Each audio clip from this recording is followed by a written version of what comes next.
Olá, muito boa noite a todos. Nós estamos ao vivo para todo o Brasil pela Rede TV em HD e eu agradeço muito a sua audiência, o seu carinho, a sua confiança. Muito obrigada a você que fica em casa nesta sexta-feira à noite e obrigada também a todos que participam, mandando perguntas e que fazem esse programa junto com a gente.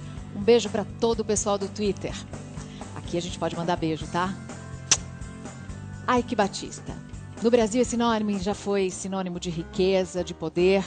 Mas em 2012, o dono do Império X, que chegou a acumular uma fortuna estimada em 30 bilhões de dólares, todo esse dinheiro na época era superior ao PIB de países como Paraguai e Bolívia. 3 anos depois, ele viu esse império se desfazer. E hoje ele fala ao vivo a uma televisão brasileira. Embora redes de TV, jornais e revistas de todo o país tenham solicitado estar presentes aqui nesta noite, por um compromisso com o nosso convidado, essa entrevista será exclusiva da Rede TV. Então vamos lá, vamos receber Ike Batista, por favor.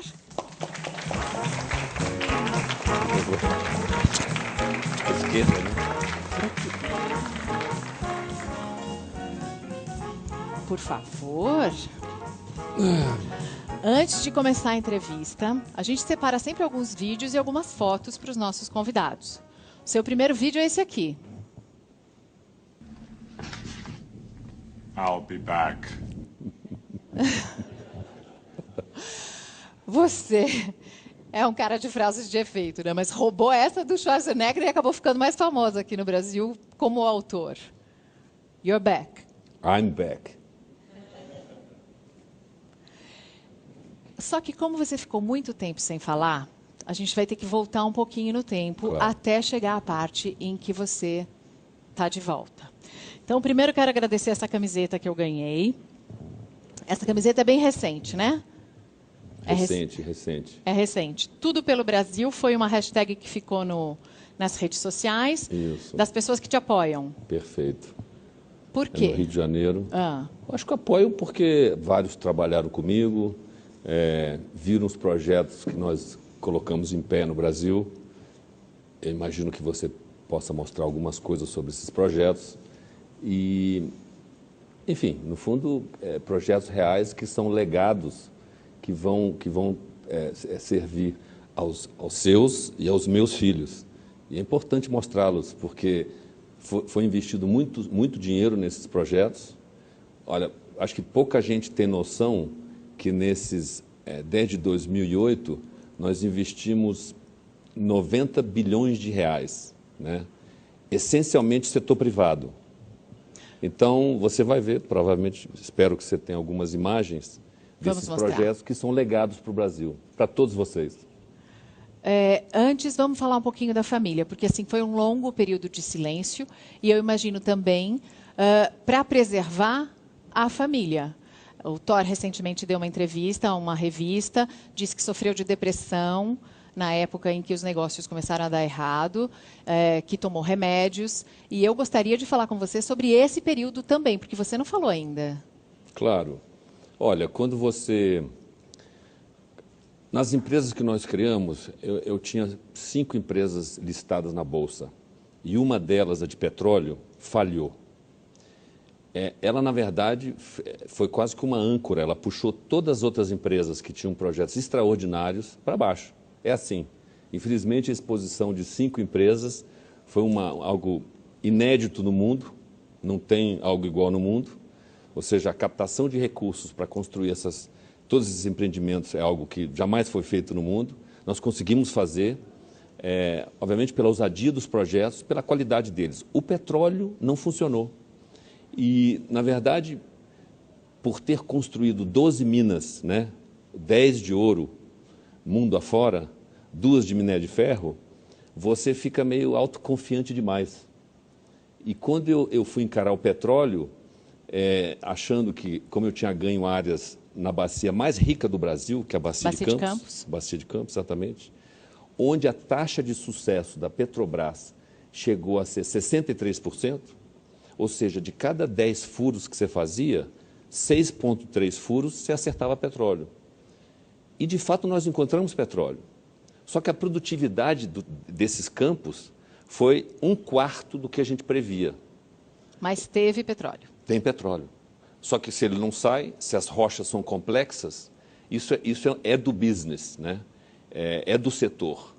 E aí eu posso até falar que, curiosamente, as perspectivas que se falava do pré-sal da Petrobras, se imaginava que os campos iam produzir X e hoje eles produzem 3X. Tanto que a Petrobras tem um recorde mundial de produzir mais de 700 mil barris num prazo curto. Teria sido diferente para você se você tivesse conseguido um dos blocos do pré-sal? Olha, aquela previsão que eu fiz, que eu não quero repetir de novo, ia se configurar. Porque eu, nesses 5 anos na OGX, nós furamos 110 poços. Se você perguntar a Magda Chambriand, que é presidente da ANP, ela vai dizer que isso é um recorde de performance. Então, o setor privado, quando faz bem. Só que tem que achar petróleo. As nossas áreas, infelizmente, não tinham a produtividade que a gente esperava. E eu apostei demais nessa área. O nosso programa é assim, as pessoas vão mandando as perguntas pelo Twitter e a gente tem o Mauro Tagliaferri, que também faz as perguntas que chegam pelas redes sociais e as dele aqui. Boa noite, Mauro. Boa noite, Mariana. Boa noite, Aike. Boa noite para todo mundo. A gente vai resumindo algumas perguntas que o pessoal vai mandando pela hashtag Mariana Godoy Entrevista, pelo Twitter. Também algumas perguntas que foram chegando para a gente durante a semana. O senhor comentou sobre as previsões que fez para os campos de petróleo e a consequência que isso teve na sua empresa e que levou todas as empresas junto com elas. O César Augusto, por exemplo, ele levando isso em consideração, o senhor sabe que muitos investidores perderam dinheiro junto com o senhor. Ele pergunta o que o senhor teria a dizer a todos esses investidores, principalmente aqueles pequenos investidores que perderam suas economias por causa das suas empresas. Claro, olha, eu fracassei, né? Eu apostei nessas áreas, a produtividade não era o que eu imaginava e perdemos, só que perdemos juntos, né? O maior perdedor de tudo isso, eu ainda tenho as ações que eu tinha atrás, eu tenho até hoje. Aquelas ações que foram liquidadas porque pertenciam a um credor meu. Agora, eu continuo com as mesmas ações que, eventualmente, esse acionista tem hoje. Então, enfim, apostamos em algo junto, queríamos junto ganhar 5 vezes, enfim, não aconteceu, perdemos juntos. Mas o maior perdedor nessa história fui eu. Vamos ver, então, a gente também costuma fazer perguntas para as pessoas na rua. Vamos ver como é que o brasileiro enxerga o Eike Batista. É um empresário aí que foi à falência esses tempos aí. Ele foi à falência? Acredito que sim, deve tá pobrinho, coitado. Eu sei que ele estava envolvido em uns escândalos aí, mas eu não lembro muito bem. O filho dele também é muito rico, né? É um gato. É o rico que ficou pobre. É isso, Eike. As pessoas agora têm essa percepção. É o rico que ficou pobre. É o que elas estão falando. Você ficou pobre? Olha, eu criei uma fortuna assim, excepcional num período curto, porque eu sei criar esses negócios, né? E o que eu decidi fazer 2 anos atrás, quando a crise começou e nós tivemos que informar da improdutividade dos nossos poços? Eu decidi, olha, vou acertar a conta com todo mundo o mais rápido possível. Muito bem, eu estou aqui porque hoje é sexta-feira, né? Hoje é Teve sexta. um feriado. Na segunda-feira, eu paguei a última dívida que eu tinha com o BNDES. Essa era uma pergunta dos nossos telespectadores também, que queriam saber. O Robson Carvalho perguntou como é que ele vai devolver os 10 bilhões ao BNDES. Então, para o Robson, a resposta é que não deve mais nada? Você vê, né? Quer dizer, muita gente mal informada fica repetindo essa notícia que eu devo 10,2 bilhões ao BNDES. Primeiro o seguinte, é importante esclarecer a todos brasileiros, contribuintes que pagam impostos, o seguinte: quem me emprestou dinheiro, o BNDES foi um repassador de dinheiro que foi assegurado por todos os bancos privados que auditaram todos os meus projetos. Então, em primeiro lugar, o BNDES não teve risco zero. Então, se o BNDES, se o projeto não funcionasse, os bancos teriam que pagar isso. E quem fez a auditoria dos meus projetos foram os bancos. Bancos esses que auditaram os projetos e também só entraram nos negócios porque eu tinha todo o meu patrimônio em garantia desses ativos. Tá? Então, é como qualquer um de nós, qualquer brasileiro que pega empréstimo para comprar uma casa, na hora que você tem uma dívida, você vai, eventualmente, você vai ter que botar todos os avais de todos os seus bens para pagar essas dívidas de volta. Sobre essa informação da dívida com o BNDES, a gente tem até uma manchete, acho que é do mês passado, uma notícia que saiu com a declaração do próprio Luciano Coutinho, que disse que as empresas X não deviam, que não houve perdas para o BNDES das empresas X. É a pessoa mais qualificada para falar isso. Espero que parem com isso. Eu não devo nada ao BNDES. A vocês, contribuintes, I'm sorry, eu não devo nada. A gente daqui a pouco vai... Ponha o que é a pergunta das pessoas na rua e a gente já mostra essas manchetes. Então, Eike, fala aí para a galera poder tirar essa dúvida. Os seus bens foram apreendidos. E hoje, qual que é a sua situação? Se ele acha justo o que ele fez com todas as pessoas que compraram ação e que perderam tudo que tinha, acreditando no sonho mentiroso que ele vendeu.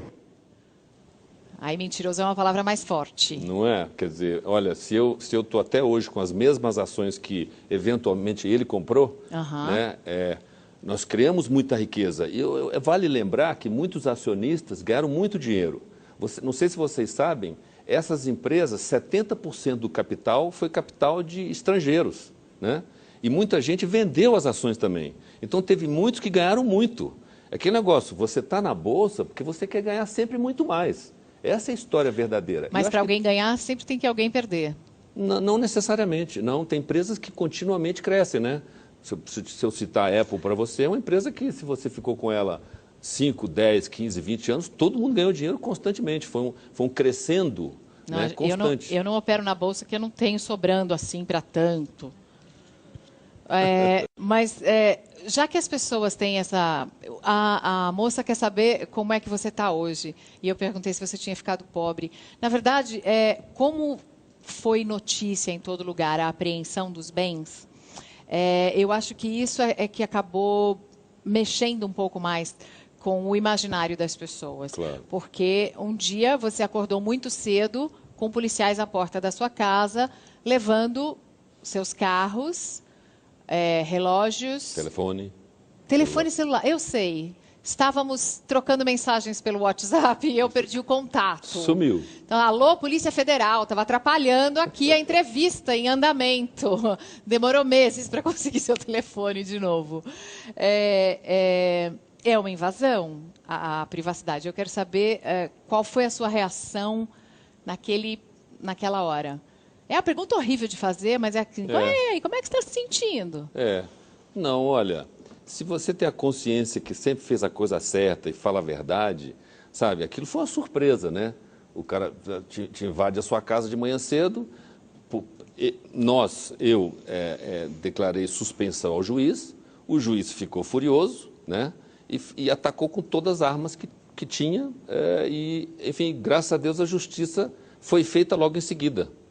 Então, teve, digamos assim, um abuso, mas também, logo, rapidamente, a justiça se corrigiu e entregou os bens de volta. Quando você fala rapidamente, pelo menos um mês se passou, né? Tudo bem, mas um mês não foi muito legal, não. Qual foi a sensação quando você ficou sabendo que o juiz estava usando o seu carro? Olha, eu acho que todos os brasileiros iam se sentir violentados, né? Acho que esse abuso de poder não pode acontecer com nenhum brasileiro. Então, se fizeram comigo, imagina o que fazem com o resto dos brasileiros. Então, eu acho que bom, se eu fiz alguma coisa pedindo a suspeição dessa pessoa, porque ele já foi muito agressivo, ele não aceitava a defesa. Enfim, o importante é que a justiça foi feita, e isso, no fundo, no contexto que importa. Então, sofri sim, lógico. E depois disso acabaram surgindo outras suspeitas, até em outros casos, de outros juízes, por exemplo, usando imóveis de herança, de processos que não tinham andamento, mas os imóveis eram usados por juízes. Acaba sendo um bom desenrolar das coisas. Agora, eu acho que a mídia investigativa, da mesma maneira que eles foram agressivos na hora de interpretar que o juiz estava fazendo a coisa certa, a mídia também, na hora que viram que ele estava errado, foi correta em mostrar que o juiz estava errado. Então, graças a Deus, houve os dois lados, né? Sim. Foi agressivo, mas também foi justo na correção. Quando houve a apreensão dos seus bens, você se sentiu mal representado nas notícias que saíram? Com meus bens, olha, o juiz ele já tinha assegurado um volume de quase 200 milhões de reais para garantir os processos que estão correndo, que não cabe a mim a falar sobre isso. Então, aí, de repente, depois da suspensão, ele simplesmente, né, ligou a metralhadora giratória e fez a loucura que fez. Então, aí óbvio que foi. Não, e saíram muitas informações desencontradas também, a de que você tinha um ovo Fabergé de alguns milhões. A gente tem até uma foto, eu acho, do juiz com o ovo Fabergé. Quer dizer, esse tipo de exposição. Olha, eu tenho alguma coisa. Todo mundo quer ficar no meu lugar, né? É um negócio assim, executivos que são meu braço direito. Essa é a foto que o juiz. A gente tem, ó. Ah, perfeito. Então vou mostrar aqui para você, ó. Olha aqui, ó.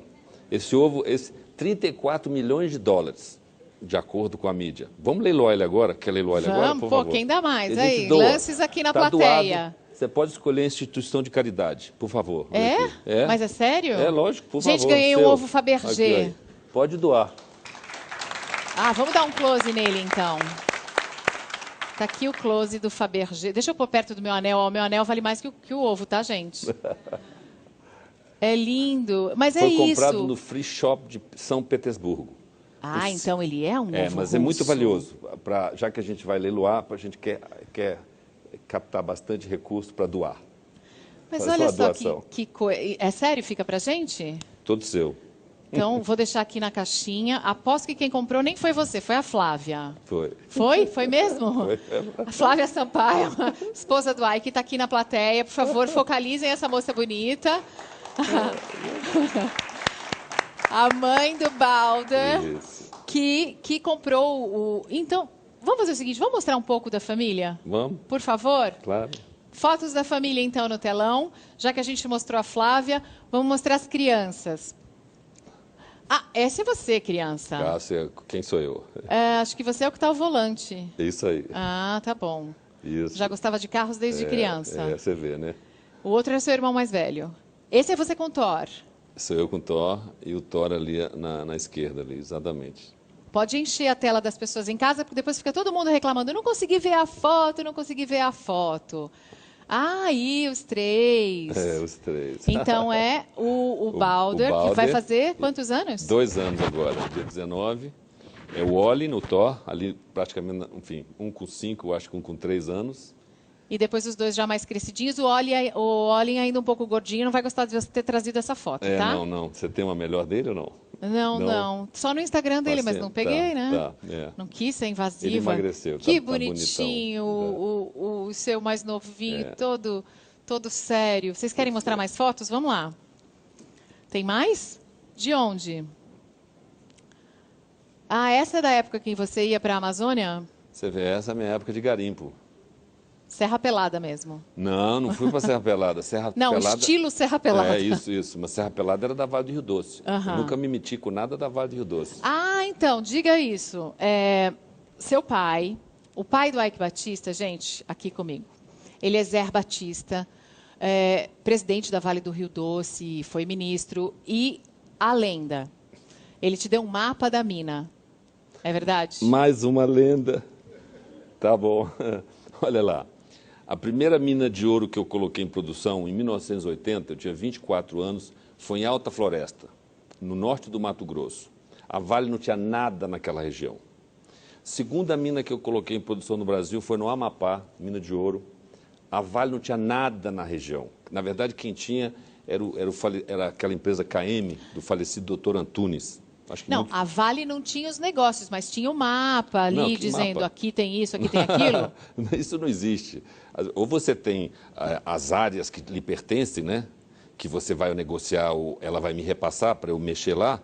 O importante é que a Vale se concentrou nos 2 pré-sais minerais que ela tinha, são as áreas de Minas Gerais e todo o complexo de Carajás, que eram milhares, eram vários Portugais de áreas.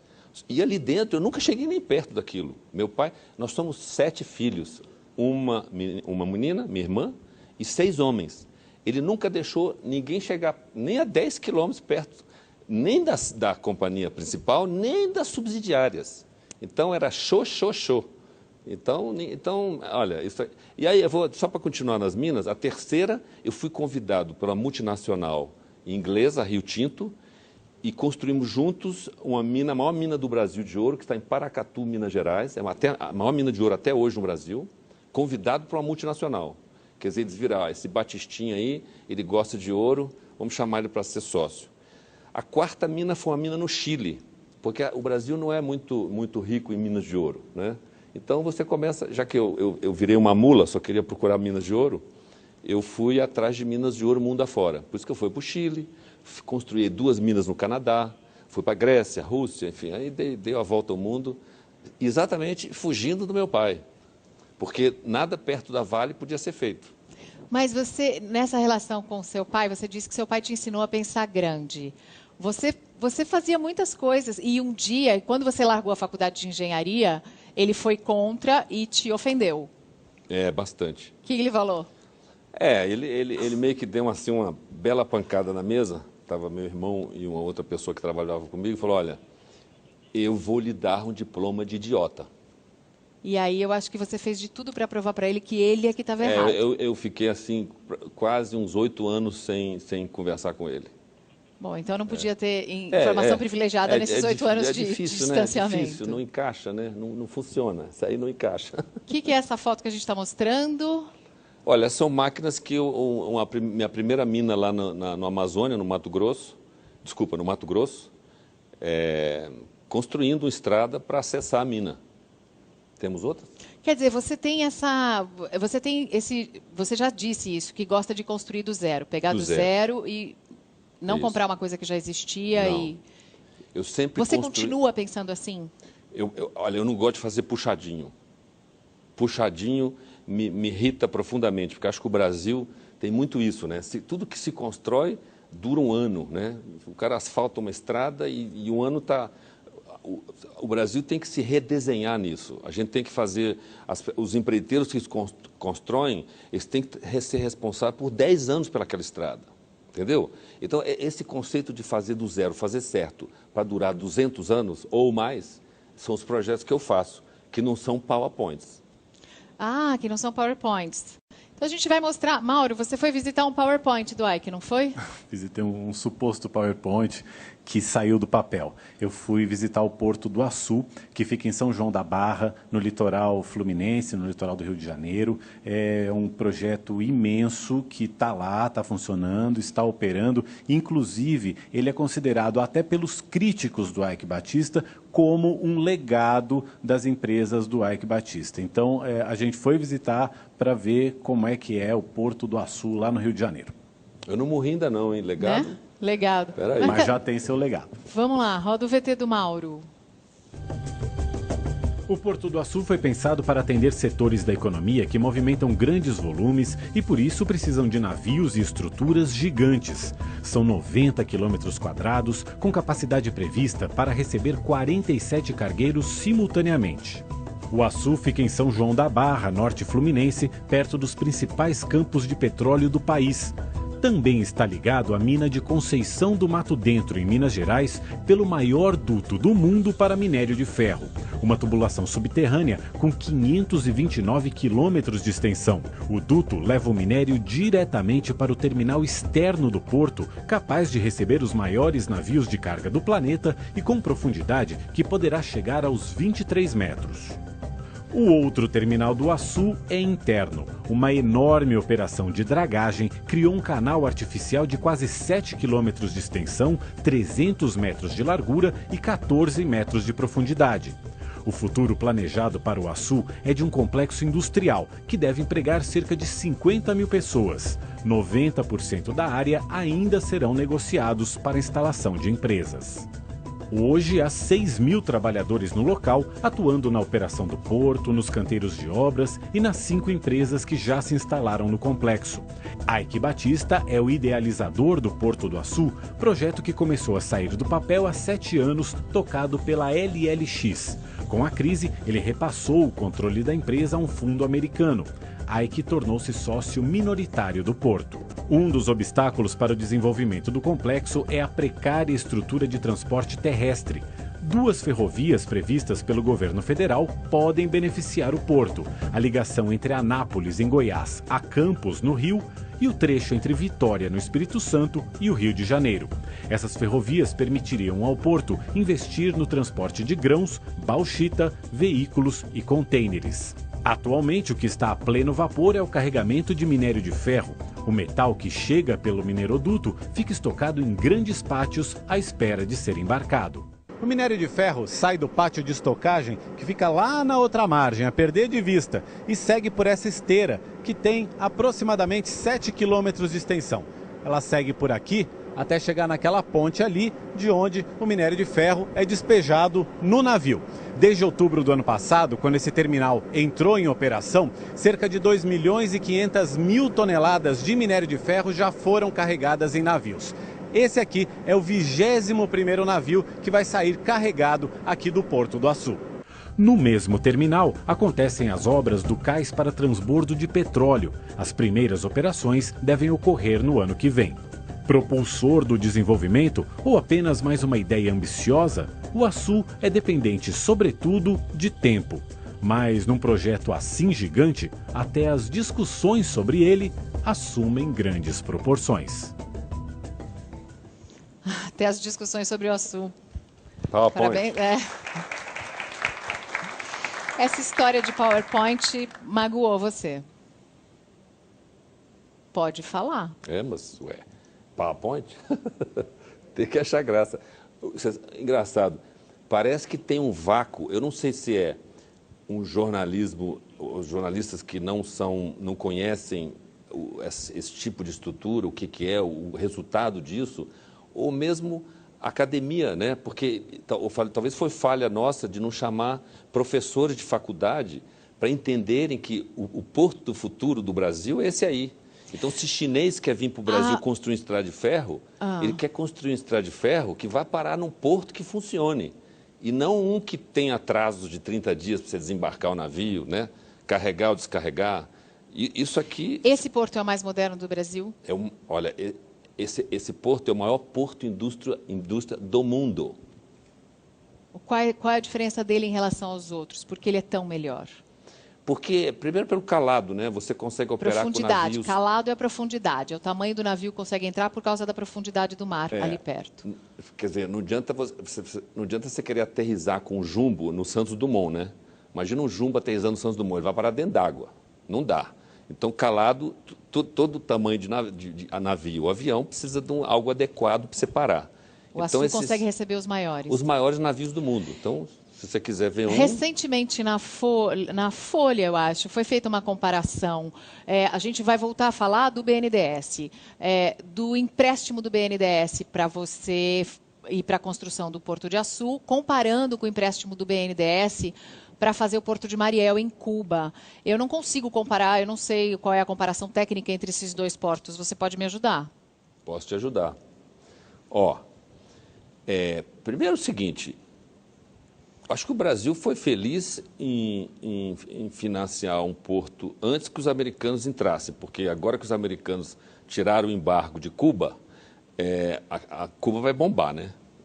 Então, mas a comparação... O que eles conseguiram? Cuba conseguiu dinheiro do BNDES, quase 800 milhões, numa taxa que varia de 4,5% até quase 7% ao ano, e um prazo de 25 anos para pagar. E você conseguiu 1,7 bi para o Açu, num prazo muito menor, 13 e 14 anos, com juros de 8% a 9% ao ano. Talvez seja melhor conseguir um passaporte cubano, né? Porque aí você consegue condições melhores. Mas foi o que aconteceu aqui. Só que em termos de proporção, Quer dizer, o Porto de Mariel é do tamanho de Cuba, o Açu é do tamanho do Brasil. Então, comparando, sem ofender ninguém, Mariel é um puxadinho em relação ao Açu.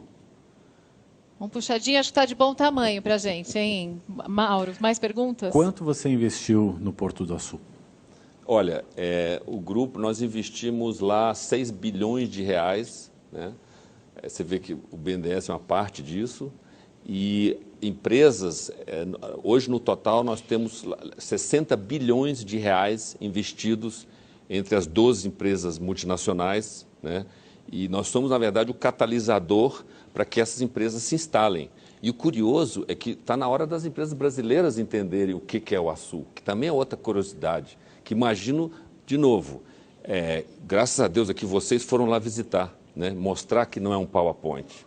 E isso vai despertar, você vai ver, vai ser curioso. Eu tenho certeza que empresas brasileiras vão querer visitar o Açu, só por essa matéria. O Luiz Gustavo Giordano quer saber como é que estava o andamento do Açu, a gente mostrou, mas quais são as metas a curto prazo e o que os investidores podem esperar para o primeiro trimestre de 2016. Olha, eu não vou falar de previsões, porque isso já me colocou em situações complicadas. Até porque os seus óculos continuam sendo cor-de-rosa? Não. Eu vou agora anunciar depois de entregar. Esse negócio de, sabe, você querer...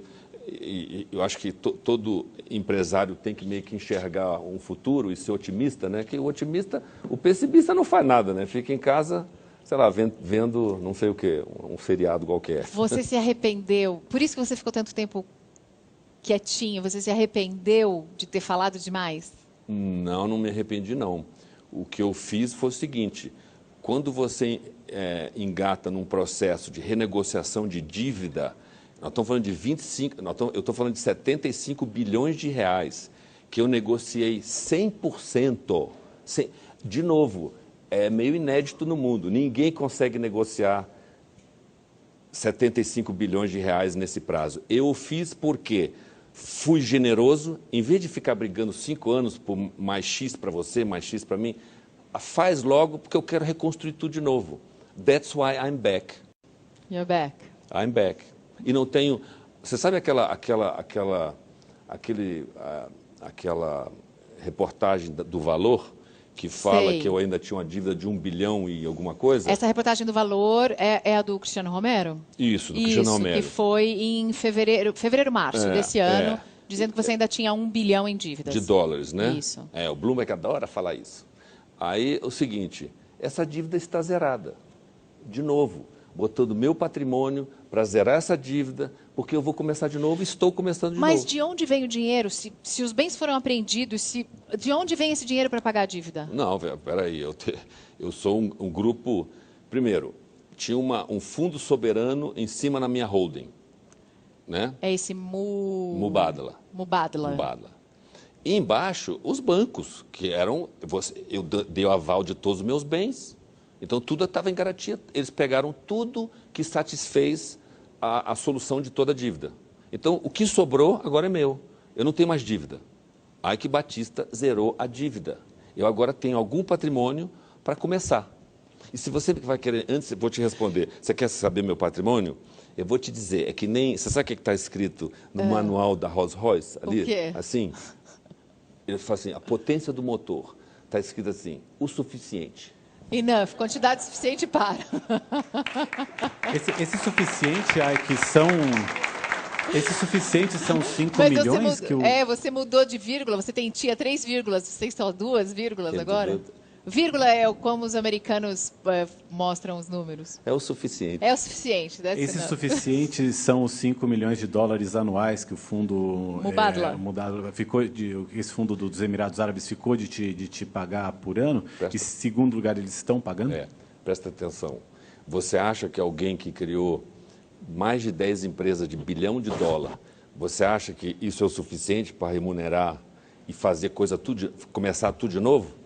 Quais são? Você achou que eu ia perguntar do seu patrimônio? Não ia. Eu ia perguntar o que você vai fazer agora. You're back. O que você está fazendo agora? Olha, vamos esperar a nossa próxima declaração de imposto de renda no final... Quando é que é? É março ou abril do ano que vem? Mas você não vai falar qual é o próximo negócio? Fazendo? Olha, Eu sempre gostei de coisa de ruptura. Este porto é uma ruptura pela eficiência. Aliás, é um porto que a Petrobras vai usar?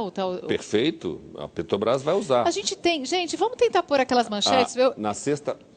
Quarta-feira, a British Gas, eu acho que você estava lá, não sei, fechou um negócio de transbordo de 230 mil barris dia. Posso falar por isso porque foi anunciado publicamente, né? Então, o Brasil tem que se render à eficiência.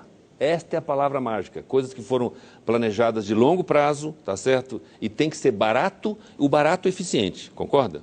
Então, a escala do Açu vai dar um choque de eficiência para toda a operação do pré-sal do Brasil, que é gigantesca caso o petróleo se mantenha nesses $60, $65 que está hoje. Aí realmente nós vamos estar bem, porque, como eu estava falando antes, a produtividade do pré-sal é uma bênção de Deus enfim, a Petrobras aí tem um ativo importante. A gente tem muitas perguntas dos nossos telespectadores. Pode mandar. A Ismênia Araújo acha que você...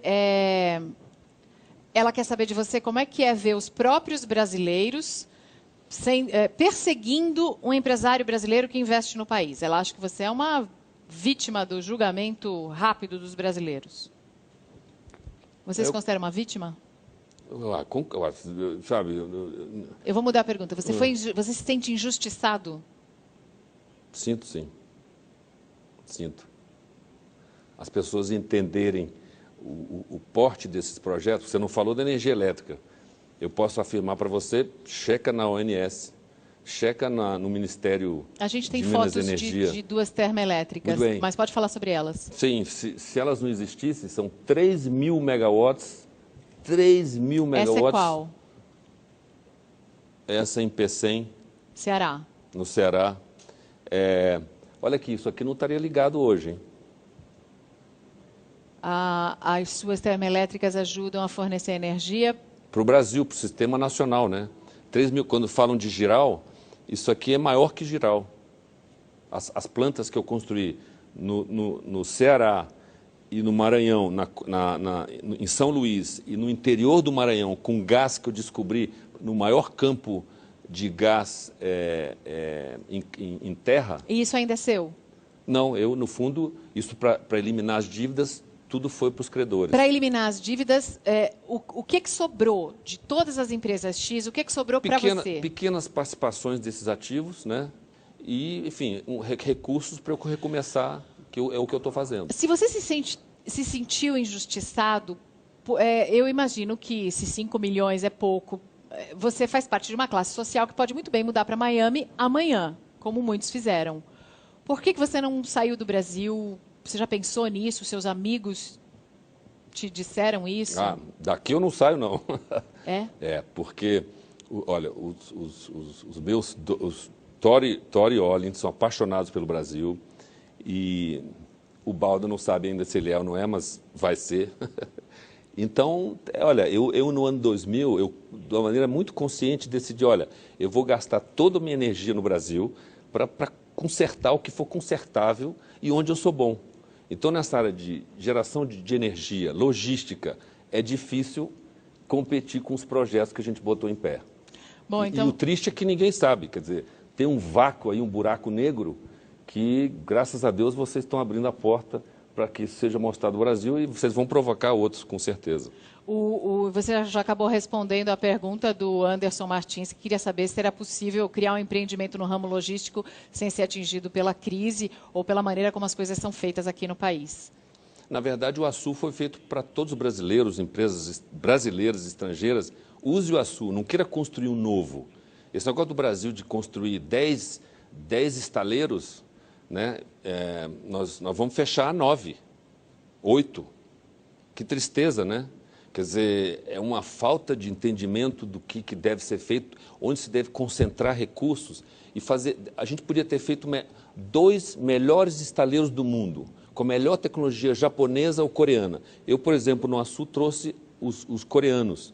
Eu gastei $200 milhões para comprar tecnologia coreana para levar para o Brasil e fazer disso, em vez do ITA, o ITN, Instituto Tecnológico Naval, que ia nascer dali, tá?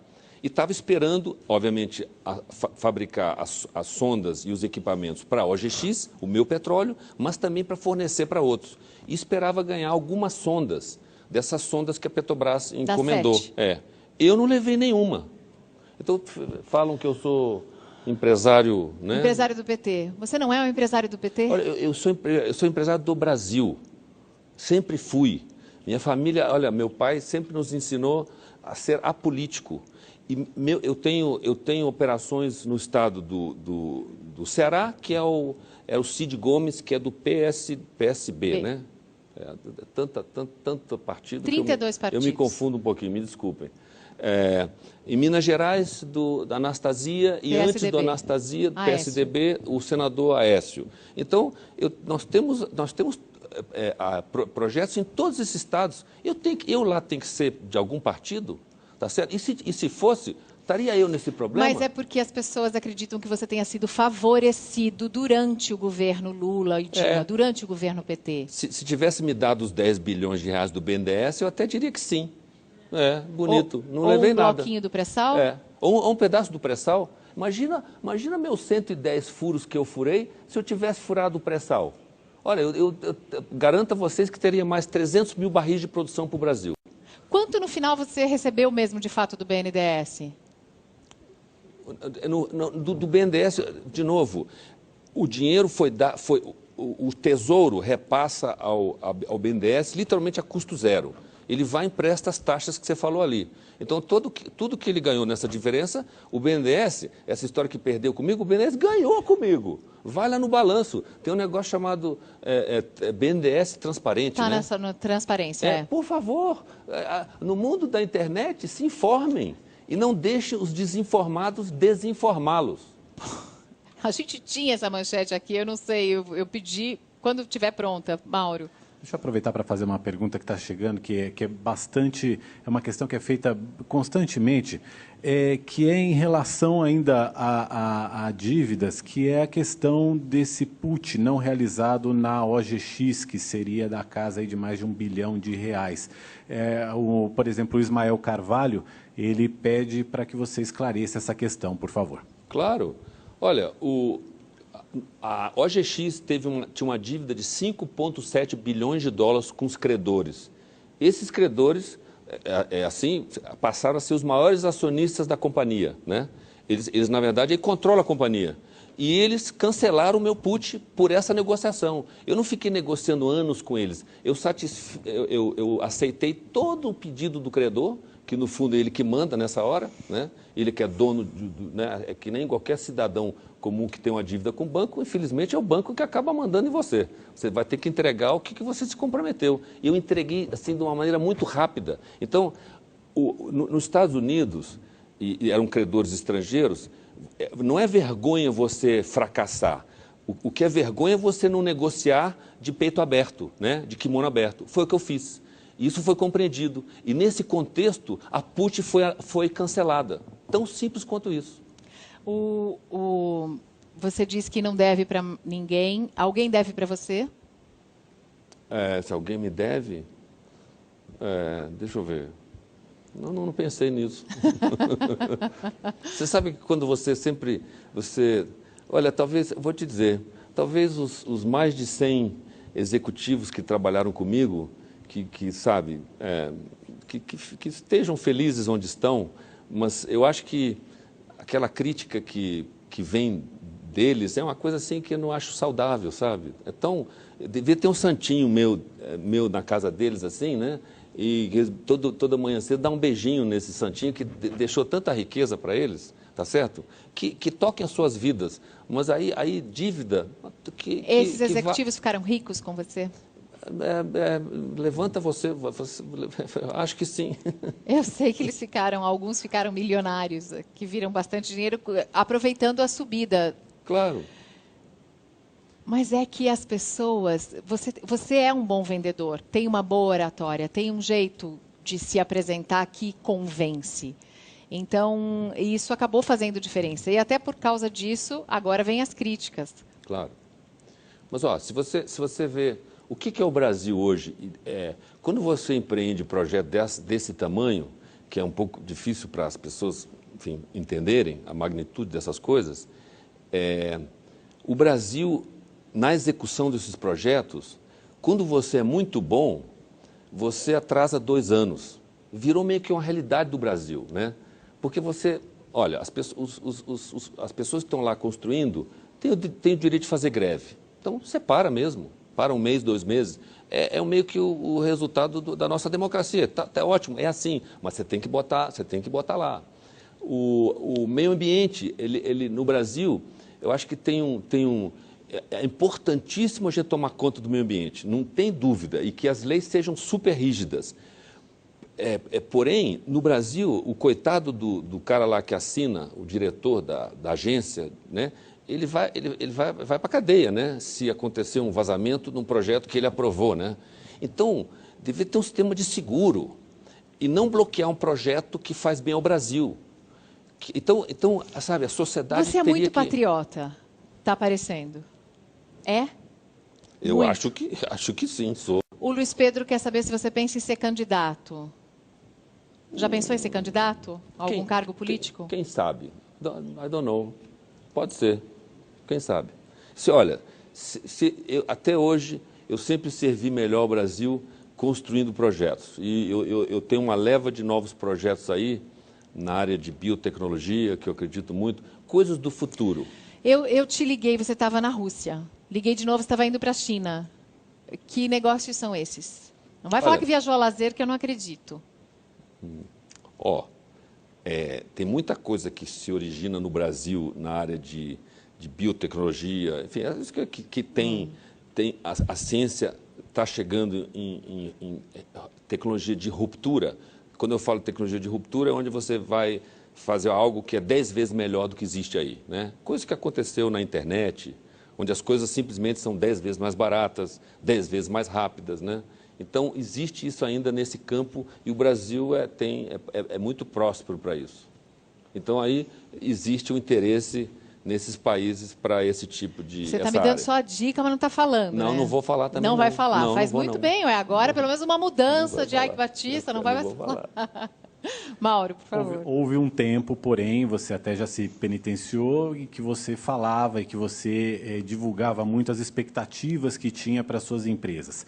Isso acabou gerando processos até para você. Você é acusado de manipulação de mercado, de uso de informação privilegiada, principalmente nas previsões que foram feitas para a exploração dos campos petrolíferos da OGX. Existe, inclusive, uma carta da empresa americana, que era a empresa que auditava as descobertas de petróleo da OGX. Essa carta foi assinada por um dos principais executivos, ele se chama John Wallace, e ele questiona as estimativas otimistas da OGX naquela época. Isso foi em 2011. Ike, você sabia que aqueles poços de petróleo não tinham tanto petróleo quanto estavam sendo anunciados pela sua empresa? Como é que isso confere se eu não vendi nenhuma ação que me pertencia e tenho elas até hoje? Não entendi a sua pergunta. Mas houve pessoas que compraram ações da empresa esperando um retorno em cima das previsões, das expectativas que eram criadas. Eu também. Eu também achava que nós íamos produzir. Até a conclusão final dos técnicos que fizeram o estudo final, quando o estudo final foi feito, conclusivo, tá certo? Aí a gente anunciou que foi em junho, julho de 2013. Foi essa data precisa. Só aí podia se falar que era conclusivo. Antes disso, ia ser uma especulação dos dois lados. Não podia se falar nada. Você optou, desculpa, Mariana, você optou por ouvir os mais otimistas? Não optei. Eu optei, o corpo técnico da companhia, nós chamamos os melhores especialistas do mundo para fazer esse estudo esse que foi divulgado naquela data. Dizem que alguns executivos eram mais otimistas porque os bônus da sua companhia eram muito agressivos também. Mas isso sempre é assim. Você sabe que empresa, por exemplo, o geólogo numa empresa é sempre mais otimista. O engenheiro de reservatório é mais pessimista, entendeu? Então você fica entre os dois. No fundo, você acaba tendo que contratar uma empresa externa para te fazer essa auditoria geral e dar para você e para o conselho, para todo mundo, a opinião final. Então, o que foi, por exemplo, para mim, que criou tantas empresas de sucesso na área de ouro, eu não falhei construindo uma mina de ouro ou uma mina de minério de ferro. No petróleo, eu infelizmente investi muito, a maior parte do meu patrimônio, e a produtividade não veio. Nós achamos petróleo, né? Aí inclusive, só para te dar uma ideia, vieram na época ideias assim, possibilidades de você, da mesma maneira que fazem o craqueamento do gás de xisto nos Estados Unidos, você explode a rocha, você eventualmente craquear a rocha para liberar o petróleo. Só que você, a 400 metros abaixo d'água, você não faz isso, porque imagina começa a vazar petróleo. O problema que aconteceu com a Chevron. Então, existia inclusive várias possibilidades técnicas que foram sugeridas, só que ninguém queria correr esse risco. Que aí é um risco ambiental que ninguém ia, né? Aí era um desastre, aí, né? Era insuportável. Mas, no fundo, o final dessa história é que a palavra final foi dada pela empresa que foi contratada, pela administração, pelo conselho, para dar a pedra final, que foi, e eu aí não vendi minhas ações. Eu estou na mesma posição que o acionista.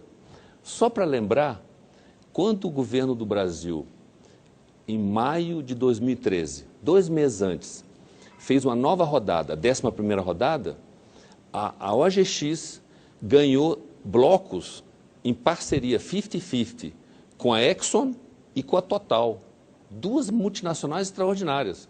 O que eu ia achar da minha equipe técnica? Poxa, e eu via dos estrangeiros, pô, sua equipe técnica é extraordinária. Você trouxe muita gente da Petrobras. E ganhamos. Ganhamos blocos na 11ª rodada, isso 2 meses antes desse relatório. Aí se você tivesse sentado lá comigo, pô, eu sou sócio agora em blocos junto com a Exxon, maior petrolífera do mundo, e a Total, a maior petrolífera francesa. O que você ia dizer? Você ia desconfiar do seu pessoal? Não, desculpa. Agora o relatório veio, foi anunciado. E eu estou na mesma posição que infelizmente, que esse acionista que junto comigo apostou, ele apostou comigo que a gente podia ganhar talvez 5 vezes, 10 vezes o dinheiro que a gente investiu. Senão eu não ficaria, eu teria vendido minhas ações. Então, eu, sinceramente... Você é um capitão que ficou dentro do navio e o navio afundando, perfeito, e você ficou no navio. Perfeito, perfeito. Fiquei lá até o final. Estou lá até hoje. Estou lá até hoje. Curioso. Então, é muito fácil, né? No Brasil, sabe, eu sou notista para qualquer tipo de coisa, né? O Fabergé, que vale 34 milhões de dólares, quer pagar 34 milhões de dólares nesse ovo? Não. Dou 10 agora. De dólar? 10 real. É um negócio assim, comigo tudo vira gigante, né? Tudo extrapolado de uma maneira, enfim, superlativa. Então é assim, eu sou um animal meio, né, um panda tropical, sei lá. Você chegou a ter um patrimônio de 30 bi. E quanto faturava? É que era muito desproporcional a isso. Esse foi o problema?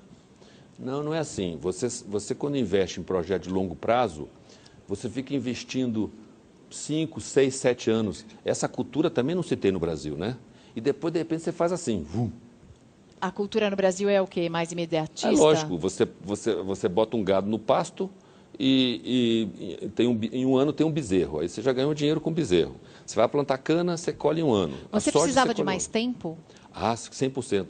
Se você me perguntar, um dos meus erros foram ter criado um fundo nessa época para meio que comprar as ações, né, para elas não derreterem, porque o mercado de capitais ele cobra o resultado trimestral. Aí você tem um atraso de 1, 2 anos no seu projeto, afunda tudo. Você pode ter o melhor projeto do mundo. O mercado de capitais é esquizofrênico, ele te pune na hora. E ele é bastante emotivo, né? Saiu uma coisinha ruim, afeta todo o resto. É lógico, enquanto você está investindo. Eu brincava, né? Essas termoelétricas que você viu ali, custaram, a do Ceará, nós investimos 6 bilhões de reais. Ela só começa a gerar 1 watt de energia na hora que está tudo pronto. Aí você fica lá 6 anos investindo.